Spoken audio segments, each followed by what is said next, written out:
Assalamu alaikum wa rahmatullah, j'espère que vous allez bien. On se retrouve aujourd'hui dans une nouvelle vidéo. Comme d'habitude, si tu n'es pas encore abonné, n'hésite pas à t'abonner, à commenter, à liker, à partager pour me donner un petit peu plus de force, Inch'Allah bi'idhnillah. Le sujet des lectures revient très vite, mais en fait, je pense que je vais vous faire un petit sondage pour savoir qu'est-ce que vous aimeriez que je lise, parce qu'en fait, j'ai plusieurs livres en... Je réfléchis sur plusieurs livres, et j'aimerais avoir votre avis sur qu'est-ce que vous aimeriez que je vous lise en premier. Mais il y a quelque chose qui vient d'arriver dans ma vie là et je suis obligée de faire une vidéo là-dessus parce qu'en fait, ça nous concerne tous, donc en tant que musulmans. C'est un rappel que je pense extrêmement utile. D'accord. Alors encore une fois, je suis pas imam, je suis pas savant, voilà. Mais en fait là, ça relève du bon sens et de la logique et du minimum de réflexion à mon sens. Et j'ai l'impression que personne ne pense comme moi, ou alors vraiment une minorité. Et du coup, je suis obligée de le partager parce que pour moi, c'est logique en fait. Donc comme vous l'avez vu, dans le titre, je pense que je vais le mettre dans le titre, le sujet donc de la plage. Donc en fait, qu'est-ce qui s'est passé? Donc pour vous la faire courte, moi je suis une sœur qui suis extrêmement solitaire, alhamdoulilah.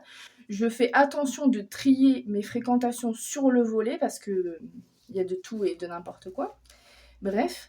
Et pour ce faire, en fait, dans mon quartier, il y a 2 ou 3 quartiers qui sont collés. Et en fait, il y a un groupe WhatsApp qui s'est formé avec plein de sœurs. Donc, alhamdoulilah, je suis dedans, on se partage les bons plans, bon voilà, truc de fille quoi. Et il y a quelques jours de ça, il y a une sœur qui a proposé que celles qui veulent se réunir, si on voulait aller à la plage. Et donc du coup, bon, moi j'étais un petit peu surprise et tout, mais du coup j'ai mis je viendrai pas. Et en fait, là, il y a une des sœurs en fait avec qui ça s'est envenimé parce qu'en fait, elle a mis un emoji, elle a répondu à un emoji mort de rire à mon commentaire et j'ai su par la suite qu'en fait c'est tout simplement parce qu'elle savait déjà ce que j'allais dire, elle a déjà prévu ce que j'allais répondre et donc du coup elle n'a pas souhaité répondre à ce, à ce message. Donc du coup voilà, et en fait au fur et à mesure il y a des sœurs qui viennent, voilà, et il y a une sœur qui est venue donc qui s'est rajoutée donc au groupe, alhamdoulilah, et qui a lu donc les dernières conversations. Euh, qui en fait avait pas lu les messages, elle s'était ralliée au groupe WhatsApp et en fait les conversations ont été faites et en fait elle a rattrapé les conversations pour voir un petit peu ce qui se disait sur ce groupe et elle est tombée sur mon message et elle m'a répondu, elle m'a identifié, elle m'a dit pourquoi t'as dit que c'est parce qu'en gros j'ai dit je fréquente pas ces endroits en gros. Et elle a dit pourquoi t'as dit ça? Et en fait, moi, c'était le message que j'attendais parce qu'en fait, je sais que sur ce groupe, on est quand même quelques dizaines. Et en fait, je sais qu'il y en a qui n'ont pas compris, mais qui allaient y aller.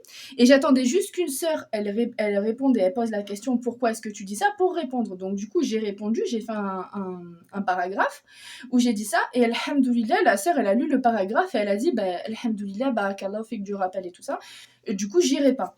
Et en fait, ça a mis le feu aux poudres parce que l'organisatrice a répondu et m'a littéralement incendié en me disant oui, à chaque fois c'est pareil, toi on te connaît, nanani, bref. Et donc là, ça s'est envenimé parce que j'ai dit mais en fait, je suis en train de faire un rappel qui est bénéfique pour notre akhira. Ça veut dire que quand on va partir, ce rappel, il va vous être bénéfique si vous partez et que vous avez suivi mon conseil. Parce que concrètement, il n'y a pas besoin d'être un savant pour comprendre que, bon bref. Donc du coup, ça s'est envenimé. J'ai appris que la sœur, par la suite, elle m'a supprimé du groupe WhatsApp. Bon bref, c'est le cadet de mes soucis, alhamdoulilah. On sait pourquoi on le fait et on sait que ça sera bénéfique pour celles qui ont lu le message. Et donc je me suis dit, je suis obligée de le partager en fait sur ma chaîne parce que c'est aussi une responsabilité que j'ai, surtout en plus que je sais, il y a certaines d'entre vous avec qui j'ai parlé, je sais qui portent le voile et pour qui c'est difficile. Donc le sujet de la plage, quel est-il? On est au mois de juin et donc il commence à faire chaud. Alhamdoulilah la kulli hal. La chaleur, c'est vrai que c'est particulièrement difficile pour nous les sœurs qui ne pouvons pas mettre de shorts, de jupes, de voilà. Les hommes c'est pareil, mais on en parlera après.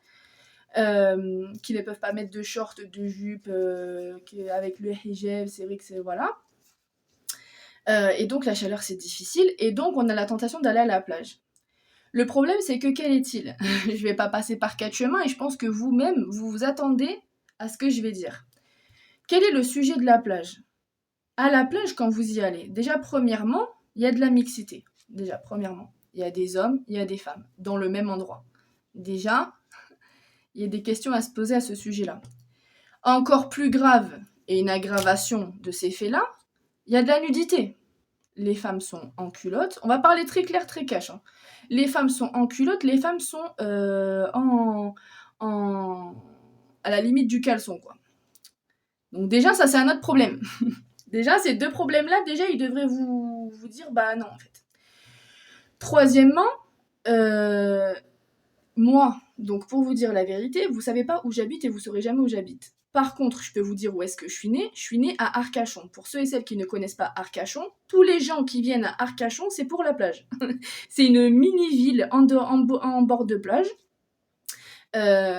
L'hiver, il n'y a rien du tout. J'ai vécu 14 ans. L'hiver, il n'y a rien du tout. L'été, c'est bondé. Tout le monde va à la plage, tout le monde profite. C'est vraiment la ville où les gens, ils y vont que pour la plage. L'hiver, c'est vide. Et l'été, c'est bref. C'est un peu bobo. Bon, bref.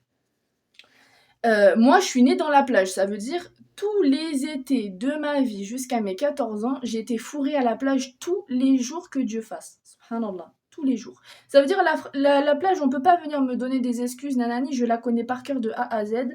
Je sais ce qui s'y passe, je sais ce qui s'y fait.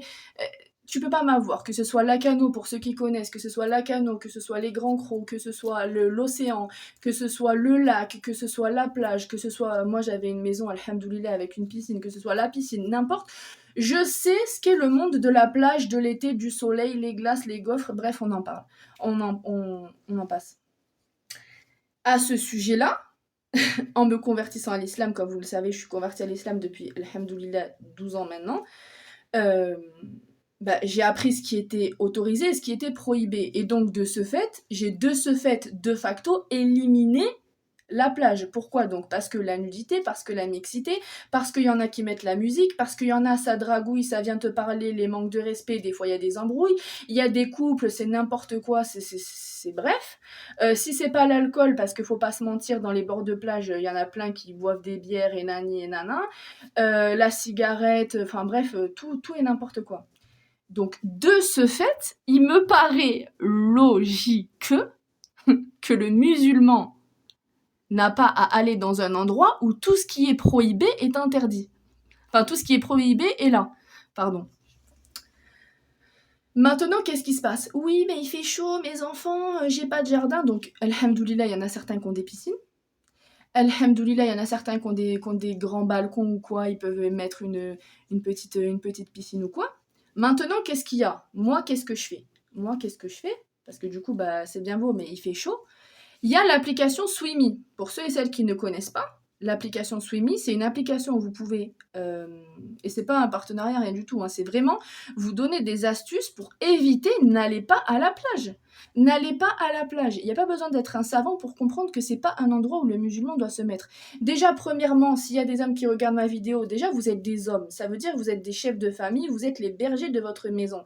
Préservez votre femme, vos enfants et votre famille des endroits néfastes. Moi, bref, on voit des choses aberrantes. La définition de Deus, c'est vraiment ça. C'est vraiment ça pour moi. C'est vraiment, t'amènes ta femme et tes enfants dans un endroit où toi tu vas voir des femmes en culotte, où ta femme va voir des hommes torse nu, où t'amènes tes enfants. Avant 6 ans, c'est gravé dans la roche. Hein. Avant 6 ans, un enfant, c'est gravé dans la roche. Ça veut dire que si tes enfants, avant 6 ans, ils n'ont pas vu ses parents faire la prière, ils vont dans des endroits, les piscines, les nannies, la musique à fond. Non. Vous êtes des hommes, d'accord? Préservez votre femme et vos enfants. On ne vous en demande pas plus, pas moins, d'accord? Si, on vous en demande un petit peu plus, mais ça découlera d'un autre sujet. N'amenez pas vos enfants là. Donc, Swimmy, c'est quoi? Vous louez des piscines de particuliers. Il y a une assurance, il y a tout ce qu'il faut. Donc, effectivement, ça coûte un petit peu plus cher. C'est entre 8 € et 20 € de l'heure, on va dire. Mais si vous y allez même 1 fois par semaine, 2 fois par semaine, d'accord, ça préserve vos enfants et votre femme, d'accord? Même pas vos enfants parce qu'il n'y a pas encore le stylo n'est pas, la plume n'écrit pas encore, mais votre femme, préservez votre famille et les yeux de votre famille de choses qui vont être extrêmement néfastes. Je sais que ça va pas plaire parce qu'il y en a qui tous les jours de l'année ils vont à la plage, mais remettez-vous en question. Moi, si je vous fais ce rappel, moi ça m'incombe pas. Moi, après cette vidéo, ça m'incombera pas. Si vous continuez d'y aller et que vous trouvez ça normal, moi ça m'incombera pas. Moi, la seule chose que j'aurais fait, et alhamdoulilah, qui sera, je serai sereine dans mon cœur, c'est que je vous aurais prévenu que faites attention à ce que vous faites, d'accord? Parce que il n'y a pas que, bon, on va parler du sujet de la blague de l'année du burkini. C'est la blague de l'année, cette histoire, d'accord? On rajoute des choses. Bon, bref, c'est la blague de l'année. Mais qu'est-ce que je disais? Je disais, préservez vos familles. Ça coûte un petit peu plus cher. Quand il fait froid, mettez de l'argent de côté, faites une cagnotte, d'accord? Et ayez de l'argent pour que tous les étés, 2 fois par semaine, vous puissiez aller à la piscine. Il n'y a pas de vis-à-vis. Vous pouvez trouver vous pouvez tomber sur plein de propriétaires qui sont musulmans. Rien. Il n'y a pas de mixité, il n'y a pas de haram, il n'y a pas de musique. Vous pouvez profiter, vous pouvez vous amuser avec vos enfants, acheter les comment ça s'appelle, les bouées, les nanis, les nanas, faire des jeux. Votre femme qui est voilée, elle peut profiter de la piscine, de se baigner, elle peut se mettre en maillot parce qu'elle est avec vous, qu'il n'y a aucun problème. Voilà. Je vous mets le lien en barre d'infos de toute façon. Mais voilà, la plage, arrêtez ces histoires de plage, arrêtez. Comment vous pouvez accepter que votre femme elle soit dans des endroits aussi sales? Et vous, en tant que femme, comment vous pouvez accepter de vous mettre dans des endroits aussi sales? C'est ça que je comprends pas. Et vos enfants, pareil. Le but de se marier, c'est quoi? C'est de se préserver du blâmable et du condamnable. Comment vous pouvez tous les ans de l'année dire « Oh, c'est bon, il fait chaud. Le feu de l'enfer est beaucoup plus chaud. » Je crie. Je crie. Le feu de l'enfer est beaucoup plus chaud. Qu'Allah nous préserve une milliseconde de toucher le feu de l'enfer. Amin. Mais le feu de l'enfer est beaucoup plus chaud. Alors là, je parle à mes sœurs. On est... Alhamdoulilah, moi je suis voilée, je sais ce que c'est la difficulté quand il fait très très chaud, d'accord? Que les gens, ils sont pas d'accord, on est en France, on va pas se mentir, c'est pas facile. Tous les ans, on a le fameux « Mais t'as pas chaud? Mais t'as pas chaud? Mais pourquoi? Mais on le sait. Mais gardez dans votre tête, faites des invocations, faites des doigts, rapprochez-vous de votre Seigneur. Ça, c'est tout le long de l'année. Mais on sait que l'été, il y a cette fitna supplémentaire de la chaleur.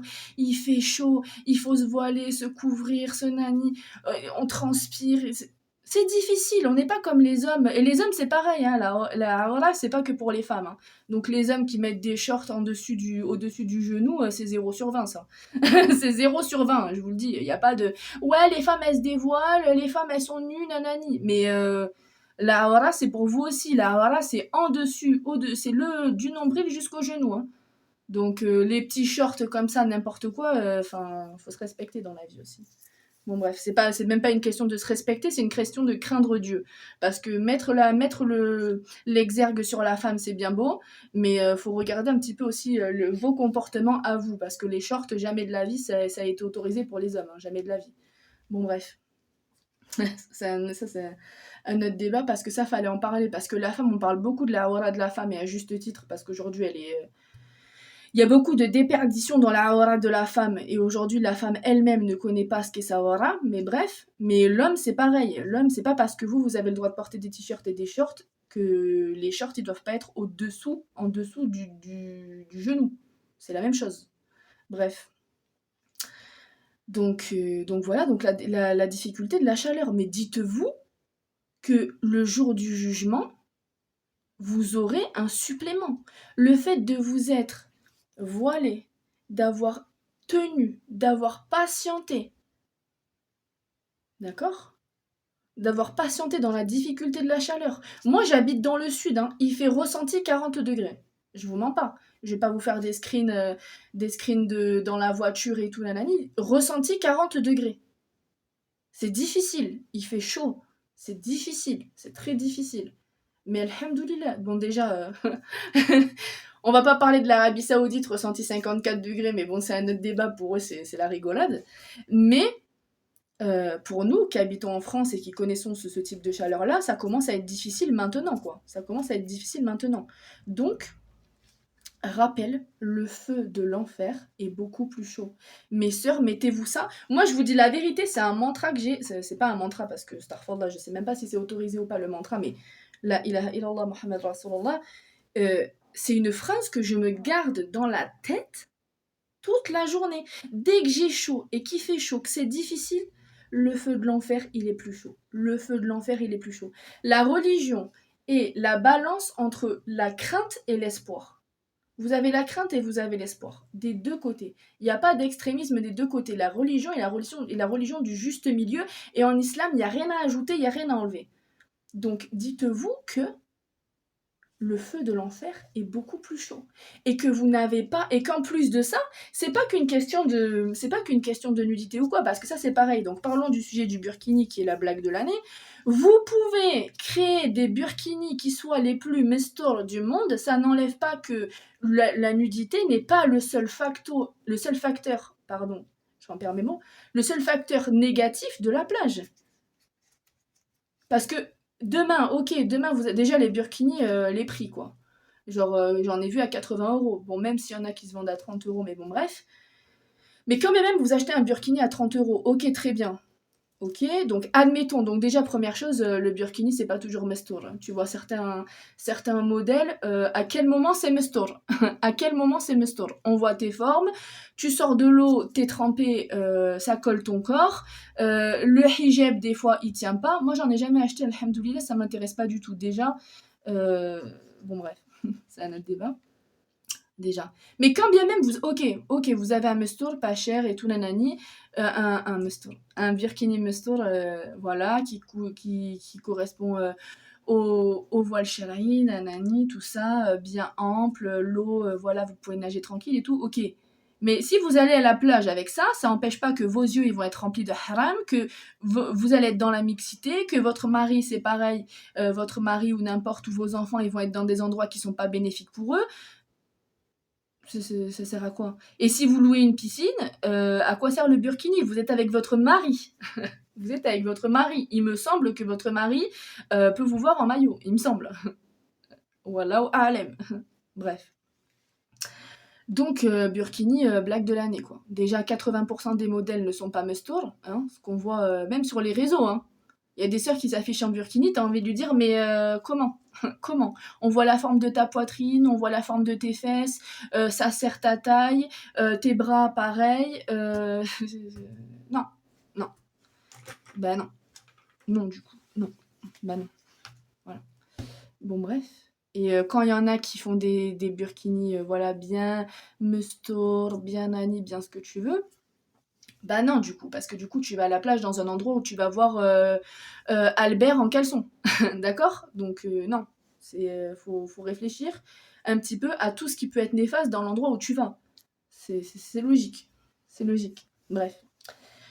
Alhamdoulilah. Donc, ça, voilà, pareil, les hommes, c'est pareil. Hein, la aura des hommes, short. À quel moment short? Est-ce qu'on a besoin de voir vos cuisses? Non. Non. On se passe de ça. D'accord? Vous n'êtes pas content que les femmes elles sont en mini-jupe, mais vous, cachez vos cuisses, quoi. Cachez vos cuisses, mettez un t-shirt. Voilà. C'est pas. Hein. Bon, bref. Parce que c'est pour des deux côtés, hein. Moi, il n'y a pas de féminisme chez moi. En islam, il n'y a jamais eu de féminisme, d'accord? Vous entendrez jamais girl power, nanani. Non, Allah, il a mis des droits et des devoirs pour chacun. Khlas, c'est tout ce qu'on a besoin de savoir. Qu'est-ce que l'un, il a à faire vis-à-vis d'Allah par rapport à l'autre, bi'idnillah, et qu'est-ce que la femme a à faire par rapport à l'homme? L'homme a des droits et des devoirs, la femme a des droits et des devoirs. C'est pas la femme, elle fait n'importe quoi, et non, girl power. Il n'y a pas de girl power. Si la femme, elle est en tort, la femme, elle est en tort. Bon, ça aussi, il fallait le dire. Alhamdoulilah. Donc voilà, j'espère que vous avez regardé cette vidéo jusqu'au bout. Si vous avez regardé cette vidéo jusqu'au bout, mettez un emoji stylo. Voilà. Merci aussi à tous vos commentaires pour ma dernière vidéo par rapport à l'entrepreneuriat. Fallait vraiment que ça sorte et alhamdoulilah, j'ai eu pas mal de retours. Donc alhamdoulilah, barakallahu fikoum. Mais ce sujet, il fallait absolument que j'en parle parce qu'en fait, c'est trop grave, quoi. On légifère des endroits, enfin, je sais pas. Demain, on va faire quoi? On va aller en boîte de nuit en djilbab? Je comprends pas. Non, c'est. Et d'ailleurs, quand on réfléchit 5 minutes, en boîte de nuit, il y a de la mixité, en boîte de nuit, il y a de la nudité, en boîte de nuit, il y a de l'alcool, en boîte de nuit... bon, bref. Bref. Donc voilà. J'espère que cette vidéo vous a plu. J'espère que... Et je vous dis la vérité, même s'il y a 100 vues, admettons il y a 100 vues, il y a 99 personnes qui sont pas d'accord, et il y en a une qui va se remettre en question à cause de cette grâce à cette vidéo, alhamdoulilah. Alhamdoulilah. Pour moi, ça me paraît logique. Dites-moi en commentaire ce que vous en pensez, si vous trouvez que je suis folle, que c'est de l'extrémisme ou que bref. Et je vous mets le lien de Swimmy. Allez profiter, on a le droit, c'est pas haram. La plage en soi, elle est pas haram, c'est khalqallah. Mais juste, c'est ce qu'on en a fait. Ça veut dire la mixité, nanani. Et puis en plus, on est en France, donc voilà. En Arabie Saoudite, les femmes, elles ont des plages que pour elles. Subhanallah. Subhanallah. Et franchement, voilà. Mais bref. Donc voilà, j'espère que cette vidéo vous a plu. Et encore une fois, n'hésitez pas à vous abonner, à commenter, à liker, à partager pour me donner un petit peu plus de force, Inch'Allah, bi'idhnillah. Et la vidéo lecture est déjà tournée, je vous la poste très bientôt. Salam alaikum.